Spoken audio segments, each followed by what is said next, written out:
Vous avez fait une chute, un faux mouvement, et votre corps garde la trace du choc. Cette pierre rose veinée de noir est celle que je vous conseille. Il y a des rancunes qu'on porte depuis des années sans même s'en rendre compte. La rhodonite est la pierre de celles et de ceux qui veulent enfin poser ce fardeau.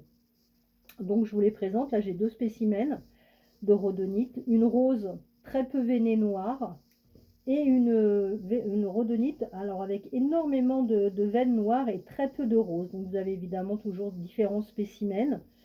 Là il s'agit de pierres roulées, donc je ne sais pas si vous les voyez bien. Voilà celle qui est très veinée et l'autre qui est rose. Son nom vient du grec rhodon qui signifie la rose. Une évidence quand on la tient dans la main. Un rose tendre et soutenu traversé de veines et de taches noires d'oxyde de manganèse. C'est un silicate de manganèse à ne pas confondre avec le quartz rose bien plus uniforme. Une rhodonite parfaitement lisse et sans veines noires n'en est vraisemblablement pas une. Décrite depuis le XIXe siècle dans les monts Oural en Russie, surnommée là-bas la pierre de l'aurore, pour son rose de lever du jour, les artisans russes en tiraient vases, colonnes et ornements de palais. On la trouve aujourd'hui au Brésil, en Australie, à Madagascar et au Pérou. C'est donc la pierre des traumatismes et des chocs. C'est sa vertu la plus caractéristique et celle pour laquelle on la recherche le plus souvent. Traditionnellement conseillée après un choc physique, une chute, contusion, muscle ou tendon malmené, on la pose directement sur la zone concernée. Une pierre roulée suffit, c'est-à-dire ce que je vous ai présenté. Toujours en accompagnement, jamais en remplacement d'un avis médical bien sûr. La pierre du pardon et des blessures anciennes. Certaines blessures ne se voient pas et pourtant on les porte des années. Associées aux rancunes installées et aux chagrins jamais vraiment posés, non pour effacer ce qui s'est passé, mais pour cesser de le porter à bout de bras. Une pierre de réconciliation, y compris avec soi-même. C'est la pierre du calme intérieur, faire redescendre la pression face à la colère, l'agitation ou la panique. Ces veines noires lui donnent un ancrage qui manque à d'autres pierres du cœur, précieuses dans les périodes de tension prolongée.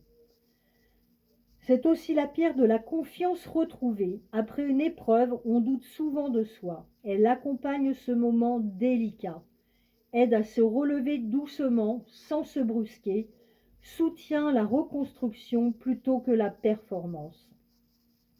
Donc comment l'utiliser? En pendentif, donc près du cœur, son énergie agit tout au long de la journée. En application locale, posée directement sur la zone douloureuse après un choc.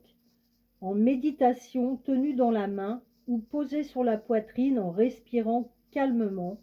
Sur la table de chevet pour accompagner les nuits agitées et en bracelet pour celles et ceux qui préfèrent la garder au poignet toute la journée.